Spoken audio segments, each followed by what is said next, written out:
We're deep in the last stretch of winter here. I've taken down most of the frost cloth from the front garden because it was ripped up from the wind and it looked terrible, and I thought that the plants should be able to survive hopefully now anyway.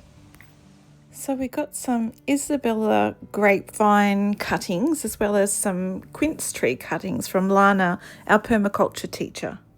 I'm just going to soak them in this watering can for about an hour, and I've got worm tea and sea salt and water in there. I've just mixed it with some rainwater collected from our shed roof.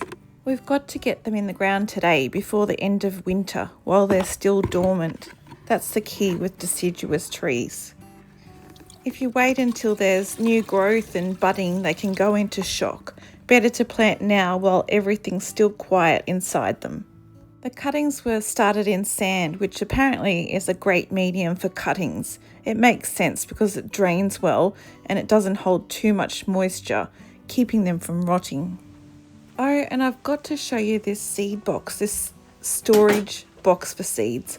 Paul bought it for me and it's amazing. It's got little seed envelopes, labels, a marker, everything I need to actually stay organised this season. I'm ridiculously excited about it. Paul's just unloading some compost and potting mix from the trailer now. He's building up the circle garden for me again, the new bed near the greenhouse. I think I'll put some capsicum and some chilli in here once I've started their seedlings. I filled up all the other beds with the greens, onions, calendulas, garlic, all sorts of things. So there's no more room where I planted them last year. I always end up planting more than I planned for. But when you plant more than what you need, you often end up with more than you can use, and that creates the opportunity to share. I'm just planting some rosemary in this centre circle pot, but around the outside. Are they cutting? Yep. Grow your own cuttings. These are cuttings I took myself quite a few months ago, and they actually struck, so that's exciting. And I love having rosemary close by, even just brushing up against it when you walk past. It makes everything smell heaps better. When you plant more than you need, it also means there's extra roots in the ground to cover more of the bare soil, to create more shade and more biomass. So all of that feeds your soil life and retains moisture and contributes to your long-term fertility. Even if you don't harvest every single plant, the land benefits. So we just planted 12 or 13 quince trees down in our orchard, and now we're walking or getting back up the hill to plant the grapevines, the Isabella cuttings, also from Lana.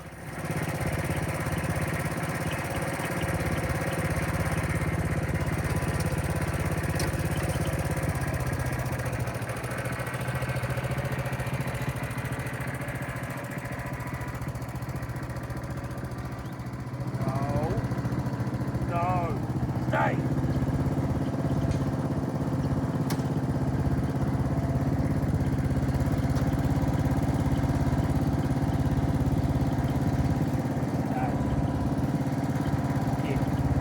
The other thing about creating more than you need is the overabundance leads to creativity. So you start learning new ways to cook with what you've got. You create ferments or preserves, soaps, teas. You stretch it out in the best ways and make the kitchen feel like an extension of the garden.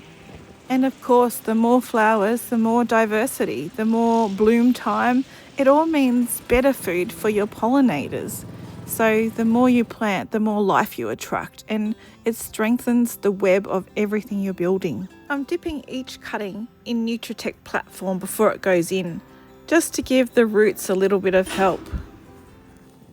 Then we're planting them with compost, mulching them well, and watering in with Seasol.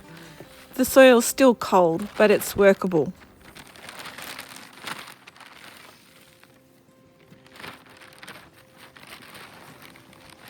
And if these cuttings take, hopefully next year we'll have some grapes to eat. which will be exciting. I think we ended up planting about 12 quince trees and 12 grapevines altogether.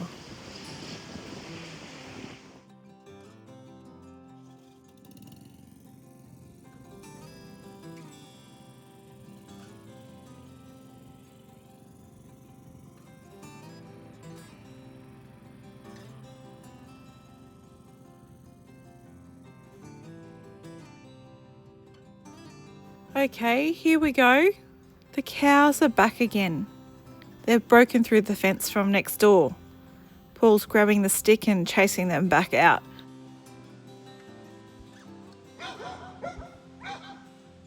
And we have to secure the fence again so that Truffles doesn't escape the yard and chase them down like it's a job. In the middle of all this chaos, the calendulas are blooming. Bright yellow, orange, just glowing. There's not much colour around right now, so they're a bit of a gift. I usually let all the heads dry so I can save all the seeds. I just crumble them in my hand and toss them around wherever there's space. I don't think we'll ever run out of calendula now.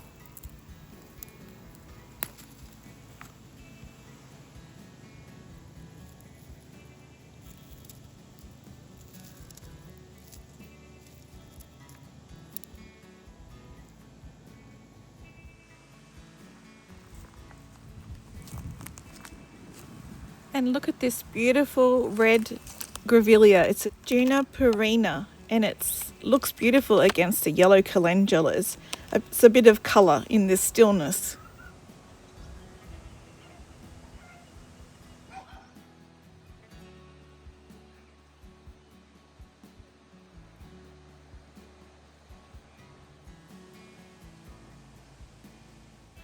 Alright, so the chickens are done, the plants are in, the cows are back where they belong, and Paul's just brushing off his hands and I'm picking some calendula heads to save the seeds.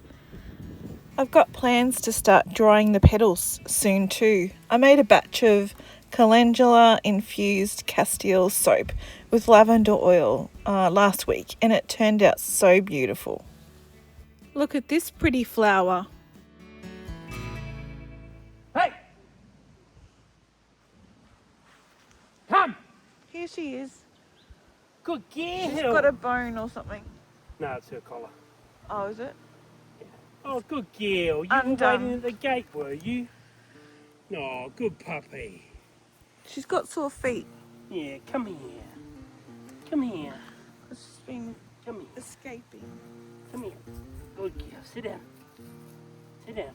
Good girl. We also planted a liquid amber tree just near the old chimneys. That spot always felt like it needed something, some colour, maybe a bit of drama. And this tree is going to bring that in time. Right now it's just a bare little stick in the ground, but give it a couple of years and hopefully it'll turn into this big spreading canopy. The little birds are appreciating the new perch already.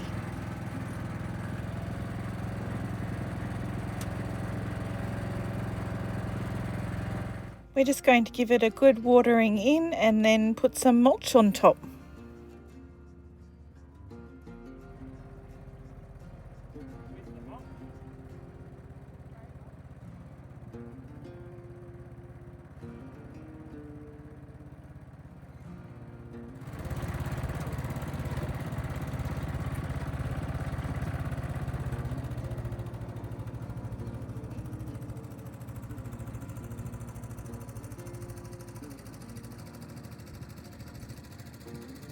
Did I mention I got this amazing new seed storage box?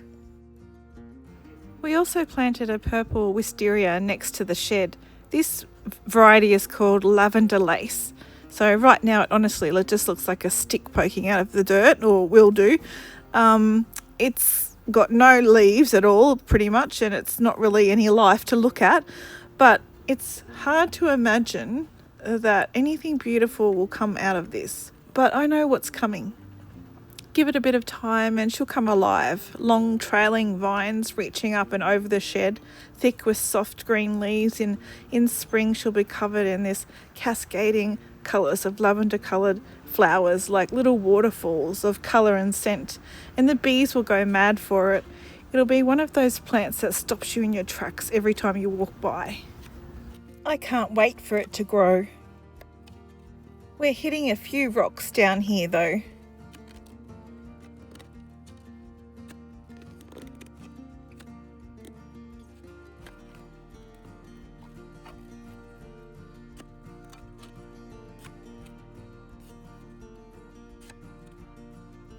I've been working on a bit of a permaculture map lately, just sketching things out on paper, trying to make sense of where everything sits and how it all works together.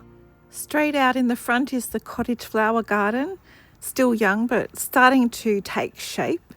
And off to the left is the orchard, so we've just added the quince trees there, but we've got nectarine, crabapple, plum, and we've got cherry, and we've got pink lady, we've got mulberry, and some citrus trees as well. And did I mention that we got this super cool seed storage box? And then to the right, we've got the chicken coop area, which we have to go to now to clip the chickens' wings. Okay, coming in. Those roosters are fighting. Yeah, We I need know. to separate them. Oh, they're blooding each other. Yeah, that's what I mean. You can't keep them together.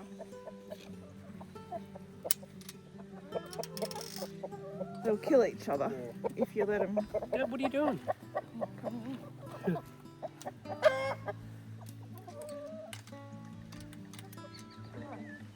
Oh, no. Oh, you're gonna.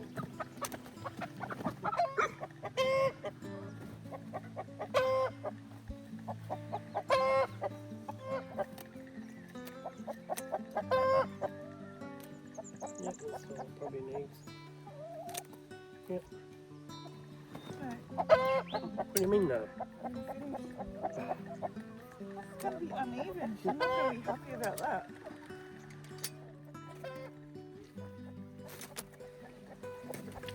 I got one. The chickens are actually jumping over the fence into my garden and like digging up the garlic bulbs and things like that. So we need to stop them from jumping over the fence into the kitchen garden. The kitchen garden is back behind the shed, and then we've got Paul's shed and the vineyard behind the chicken coop area to the right.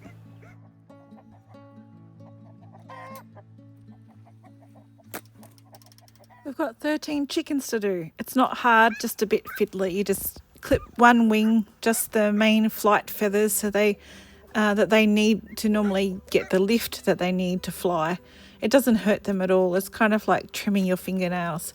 It just throws them off balance enough to keep them grounded. Honestly, I'd prefer not to, but I also want to have garlic at the end of summer, basically. So Paul's holding each one while I do the trimming. A few of them aren't too happy about it, but we'll all get over it. Hopefully this keeps them from clearing the fence and getting into places they're not supposed to be. At the very least, the garlic might stand a fighting chance now. So I've also mapped out where I hope our large greenhouse and our lavender will be planted.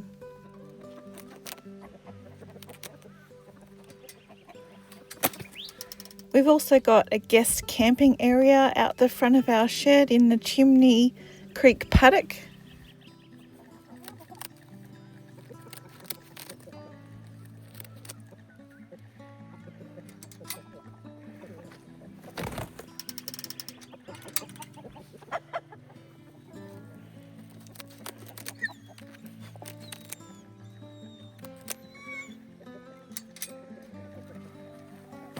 This one is one of the big roosters that's been fighting with one of the other roosters, and it's got blood all over its head. One of these roosters are going to have to end up in the soup pot pretty soon, I think.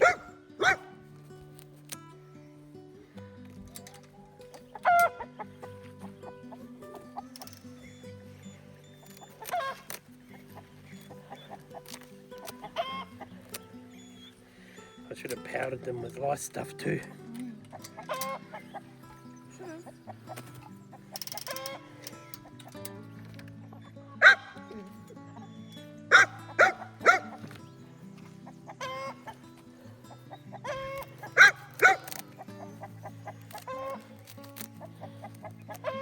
Remember when you were our dirty little cream chooks? Oh, they're dirty big ones. Alright. These are the ones that lay our lovely blue coloured eggs.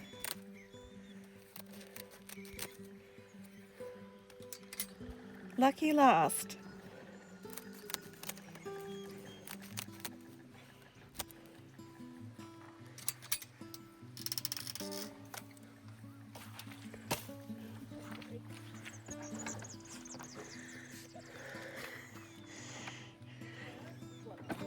Hopefully they don't get eaten by something else now that they can't fly. Poo on them. What they don't tell you is that sometimes you get chicken poo on your hands when you're collecting the eggs on the homestead. And I even went into town this week to attend a Make at Tenterfield workshop, and I learned how to make a cowl. But when I got home, Paul looked at me and asked me, "So where's the new cow?" I laughed thinking he was making a joke, but he wasn't. He honestly thought I'd gone off to buy livestock. This week's been full of little jobs that make up the bigger picture. Planting new trees, chasing cows, clipping chicken wings, and dreaming into the future with a permaculture map that's slowly taking shape. It's not always tidy work, but it's honest, and it gets us a little closer to the kind of life we're trying to build out here. It's all still a work in progress. Nothing's perfect, but every bed we shape, every tree we plant, it's another piece in the puzzle. And some days it feels slow, but I remind myself that nature doesn't hurry, yet everything gets done. Bit by bit, we're building something that feels like home.